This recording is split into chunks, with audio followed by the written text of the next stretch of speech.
Nikki Thornley and I live in Aberdeenshire with my husband Phil and our two sons, Devon who's 6 and Louis who's 2. We've been living here now for about 8.5, nearly 9 years. Originally we were from Bristol and you're from Glastonbury, and then we moved up to kind of get away from it all and have a quieter lifestyle really and live in the countryside. We were both police officers at the time, and I think it's the first time I saw her. I was dealing with a rather boisterous custody in the cell block, and I saw Nikki, and that's when the old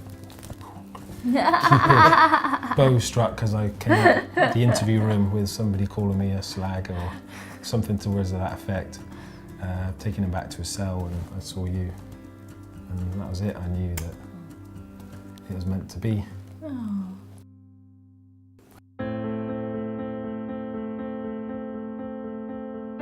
In 2013, Phil turned 40. Yep. You'd never guess. Thanks.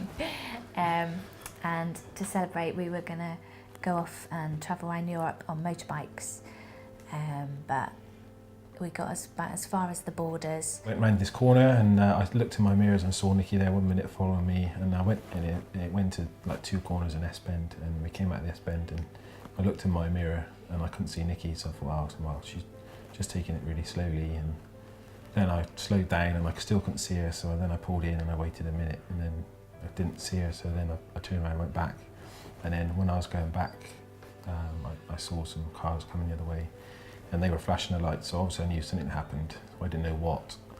And then I just thought, well, Nikki being Nikki, she stopped an accident.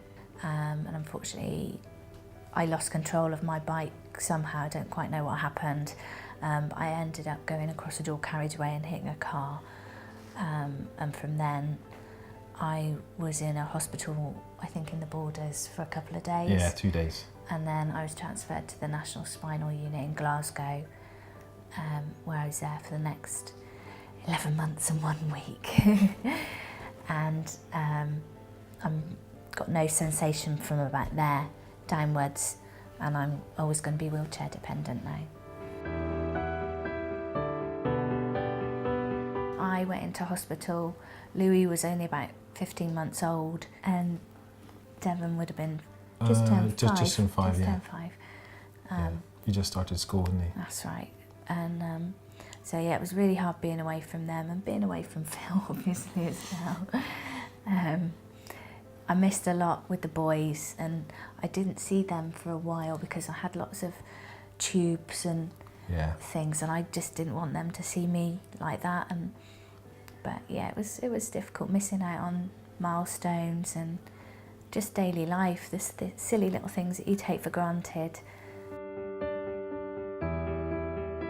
Having come home August of last year to where I am now, there are days when I feel like I've really come on a long way, and there are days when I think, gosh, I've not achieved anything. Every day I'm learning something new and tackling something different. There's an awful long way to go, but we'll get there.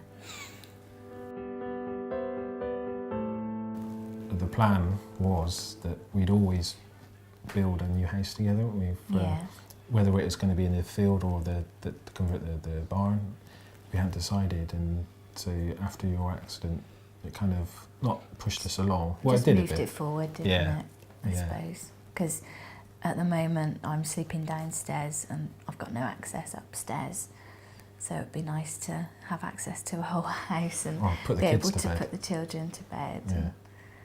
That's what you miss the most, isn't it? Yeah, and spending my evenings with you as well, obviously. Yeah, of course. Yeah. In the same room and things. So. Yeah, so it's a bit hard at the moment.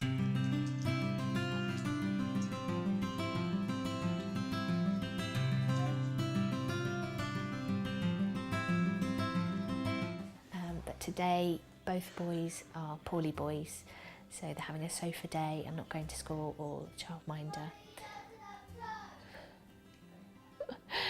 Completely on cue. They can be very, very well behaved, and on the whole they're very good boys. But Louis is very active, to say the least, and inquisitive.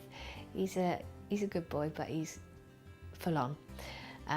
Devon, because he's 6, he's not too bad. He's pretty self-sufficient really, so he can manage, he can get his own clothes and sort himself out. Louis, because he's only still really a baby, he still needs dressing, he's still in nappies, so we've got the fun and games of potty training to go through, which is going to be tricky. You know, if they need something from upstairs, I have to ask Devon to go and get it, or Louis will even do it now, which I really want to try and avoid. I don't want to have to rely on them. I'm really desperately trying to avoid them being my carers, because it's not fair on them. So it is difficult, it is frustrating, and very often I'm sort of sat down the bottom of the stairs looking up at what's going on upstairs. Originally I said I was hoping to go back to work on the 1st of February, but I had an occupational health review a couple of weeks ago and they've said not yet. They've said another couple of months, stay off. But I'm hopefully going to be going back 2 or 3 months' time. Obviously I'm not going to be going back to driving a police car, but I'll be going back to police station to work more of an admin role. But you know, I'll be back with friends and colleagues and we'll see what happens really. Certainly the finance side that 7 Families are going to offer us is making a big difference to me, because it means I don't have to rush back to work. It means I can take the time that I need to do my rehab and make sure I'm as best as I can possibly be. So I'm going to go back, not be a burden to the organisation. I'm going to actually add something and go back and be useful, because I don't want to go back and then 5 minutes later be signed off poorly again. And the rehab side of things and the nursing, I believe that I just need to take every opportunity that I'm given in order to help me, to help the family and be a valued member of society really. Being a stronger member of the family and taking some of the stress away from Phil, that's where I'd like to be.